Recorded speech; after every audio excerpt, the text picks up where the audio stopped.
बिस्मिल्लाहिर्रहमानिर्रहीम। अस्सलामुअलैकुम किसान भाइयों, खुश आमदीद। मैं हूँ राना मोहम्मद नवाज़ और क्लिनिक एग्रो फार्म की जानिब से आपकी खिदमत में हाज़िर हूँ। किसान भाइयों, आज हम आपको जो लेट काश्ता गंदम है उसके बारे में कुछ आगाही फराहम करने की कोशिश करेंगे कि आप कौन सी वैरायटी के बीज लगाकर और कौन सी तजावीज़ को मद्देनज़र रखकर अगर गंदम काश्त करेंगे तो आप उससे अच्छी पैदावार हासिल कर सकते हैं।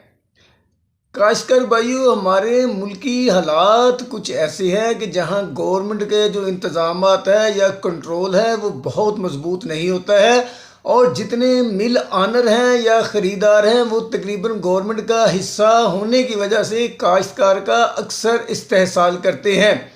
जैसे हर साल की तरह इस दफ़ा भी गन्ने की कीमतें अनाउंस करने में गवर्नमेंट ने बहुत ज़्यादा लेट कर दी है। तो जिन ज़मींदार भाइयों ने गन्ना काश्त किया था उनकी ज़मीनें लेट खाली होगी। इसी तरह चावल की ज़मीनें भी कुछ लेट खाली हो रही हैं, या किसी भी वजह से आप गंदम की फसल काश्त करने में लेट हो गए हैं, यानी कि 25 नवंबर के बाद आप गंदम काश्त कर रहे हैं और लेट होकर दिसंबर तक चले गए हैं, तो फिर उसके लिए आपके लिए कुछ अहम तजावीज़ हैं।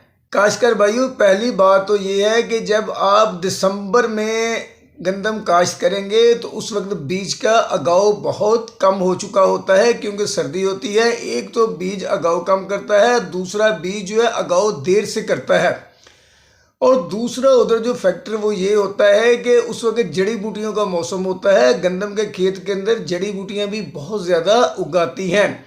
और तीसरा मसला उधर ये होता है कि अगर हम उस वक्त बीज काश्त करते हैं तो वो 15-20 दिन तो उगने में लग जाते हैं, और उसके बाद जो पौधा है उसको उम्र पूरी नहीं मिलती है, वो पूरी नालियां और पूरे शगुफे नहीं बना सकता है। इसकी वजह से भी पैदावार में कमी होने के बहुत ज़्यादा चांसेस होते हैं। तो इससे बचने के लिए कुछ अहम तजावीज़ हैं कि आप अगर काश्त में लेट होकर 25 नवंबर के बाद दिसंबर तक चले गए हैं तो फिर लेट वैरायटी जो गंदम के बीज की है कोशिश करें कि उन वैरायटीज़ का बीज जो है वो काश्त करें। और उसके बाद इसका हल ये है कि जो पौधा शगुफे या नालियाँ कम बनाते हैं तो उसके लिए आप बीज का ज़्यादा इस्तेमाल कर लें। आप कम से कम 60 किलो बीज इस्तेमाल करें। बाद औकात तो काश्तकार 65 से 70 किलो भी बीज इस्तेमाल करते हैं। इससे ये होगा कि जो पौधे शगुफे कम बनाते हैं या नालियाँ कम बनाते हैं, आप बीज ज़्यादा डालेंगे तो उससे जो आपकी पौधे के शगुफे या नालियाँ कम थी वो पूरे हो जाएंगे, क्योंकि पौधे ज़्यादा होंगे तो पौधे के सिट्टे ज़्यादा होंगे, क्योंकि उस वक्त शगुफे बनने का अमल काफ़ी सुस्त हो चुका होता है। और एक और अहम बात ये कि उस वक्त बीज जो उगाव कम करता है उसको बढ़ाने के लिए आप बीज को 6-7 घंटे पहले पानी में भिगो लें और उसके बाद उसका छटा कर दें। उससे बीज का जो जल्दी उगाव है वो भी काफ़ी हद तक बेहतर हो जाएगा।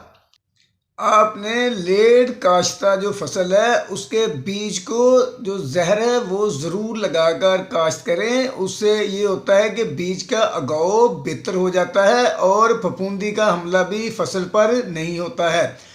और उसके अलावा आप जो है ना जड़ी बूटी मार जहर वो कम स्ट्रेस वाली करें कि जिनसे फसल के ऊपर कम स्ट्रेस आए। सेफ जो जड़ी बूटी मार जहरें हैं उनका स्प्रे करें।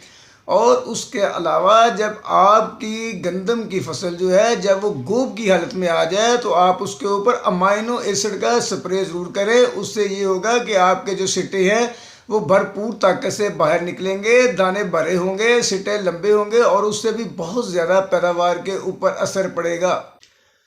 और काश्तकार भाइयों, उस वक्त हमने जो खादें डालनी है वो आम मिकदार से थोड़ी ज़्यादा डालेंगे तो पौधे को जल्दी अवेलेबल होंगी, क्योंकि फसल के पास टाइम कम होता है। उसको थोड़ी ज़्यादा खाद देकर आप अच्छी पैदावार ले सकते हैं। आप उस वक्त 1.5 से 2 बोरी जो है ना बिजाई के वक्त, ज़मीन की तैयारी के वक्त DAP की डालें, और 1 बोरी जो है ना वो पोटाश की डालें, और 3 किलो जो है ना वो बोरान डालकर ज़मीन को तैयार करें। और उसके बाद आपने जो नाइट्रोजनी खादें डालनी है वो कोशिश करके पहले पानी के साथ ही उनकी सीरीज़ जो है ना वो मुकम्मल कर लें।